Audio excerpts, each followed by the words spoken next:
Ambiance électrique au palais de la culture d'Abidjan-Treichville, transformé en un maquis géant le temps d'une grande messe humoristique de la radiodiffusion télévision ivoirienne dénommée Bonjour 2021. À la platine, DJ TikTok. Si ta femme ne te respecte pas, c'est que ton argent n'est pas beaucoup. On ne s'attache pas à un homme marié.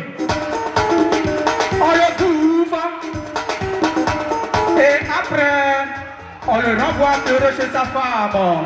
Sur la scène, une dizaine d'artistes font montre de leur savoir-faire en matière d'humour.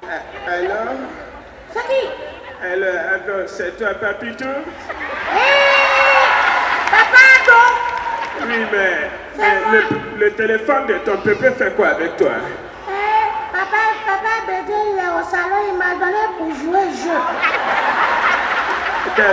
D'accord. Alors, je voudrais parler à ton pépé.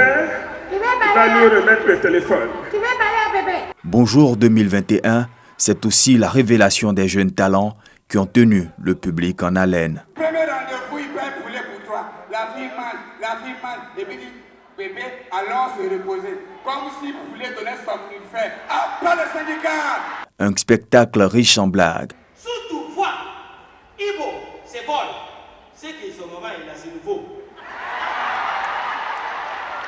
À cette messe humoristique, le public venu nombreux n'a pas boudé son plaisir. Je suis venu spécialement pour Bonjour 2021.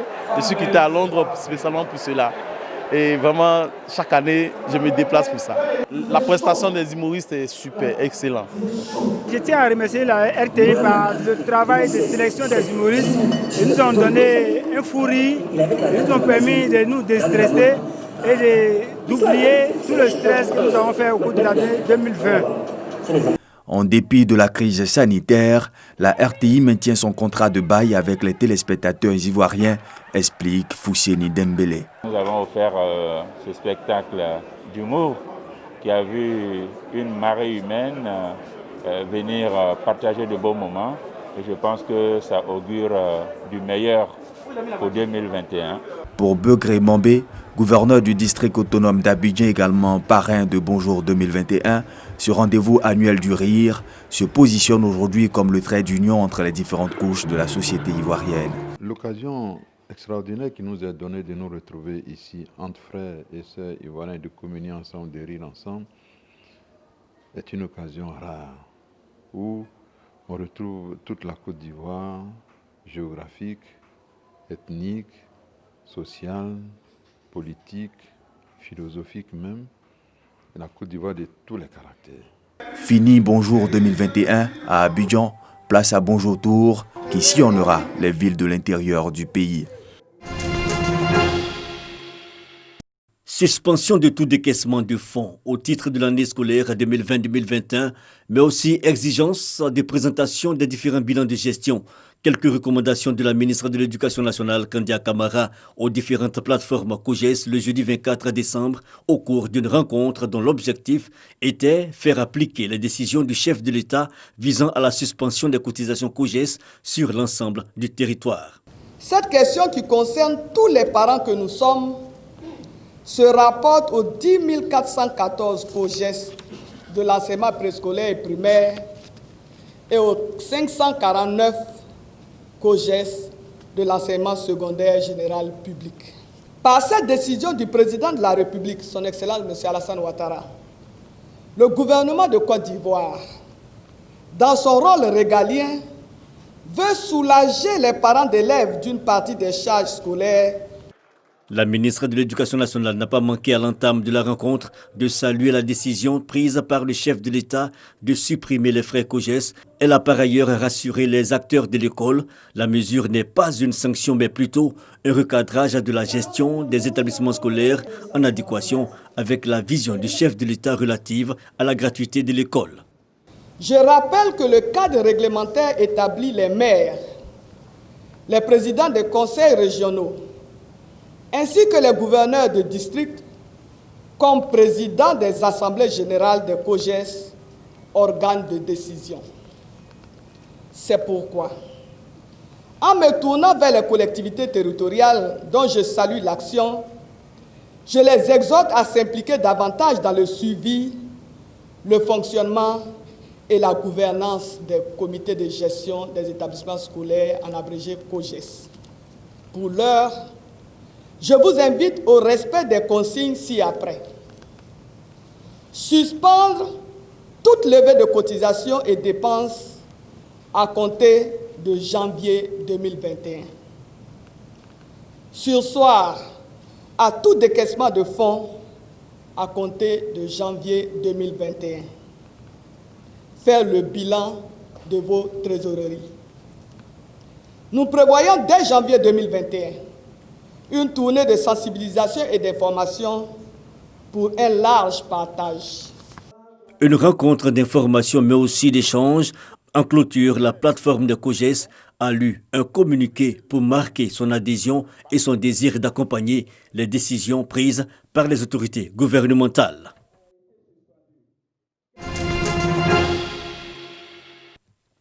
Ils ont chacun leur histoire, leur mal et leur handicap, qu'ils soient autistes, aveugles, sourds, muets, infirmes moteurs, cérébraux ou souffrant également de psychose infantile et de la trisomie 21.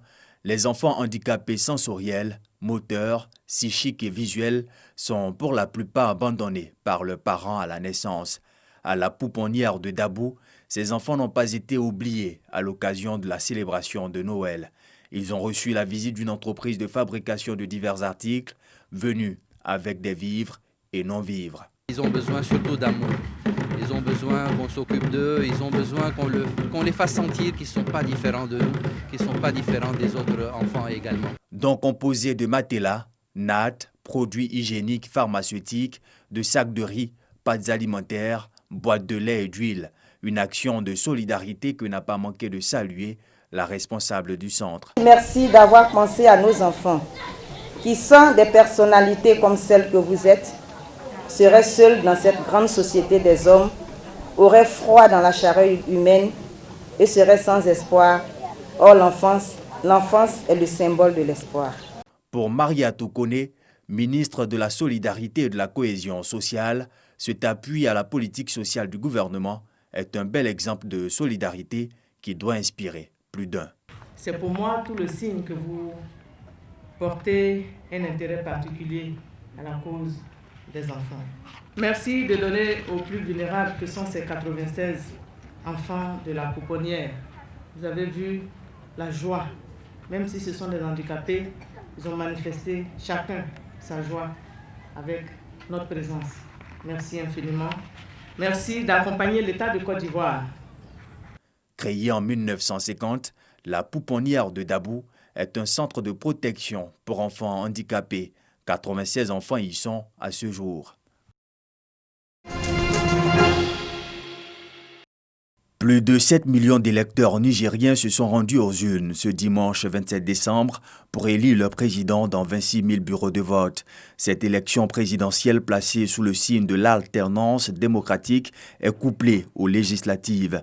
30 candidats en liste, dont Mohamed Bazoum du parti au pouvoir, le Parti nigérien pour la démocratie et le socialisme, ministre de l'Intérieur, dauphin du chef de l'État sortant Mahamadou Issoufou, qui ne se représente pas après avoir brigué de mandat. Mohamed Bazoum a face à lui Salou Djibo, chef de la junte militaire qui a fait tomber le président Mamadou Tandja en 2010. Seyni Oumarou, ancien premier ministre, candidat malheureux au premier tour de la présidentielle de 2016.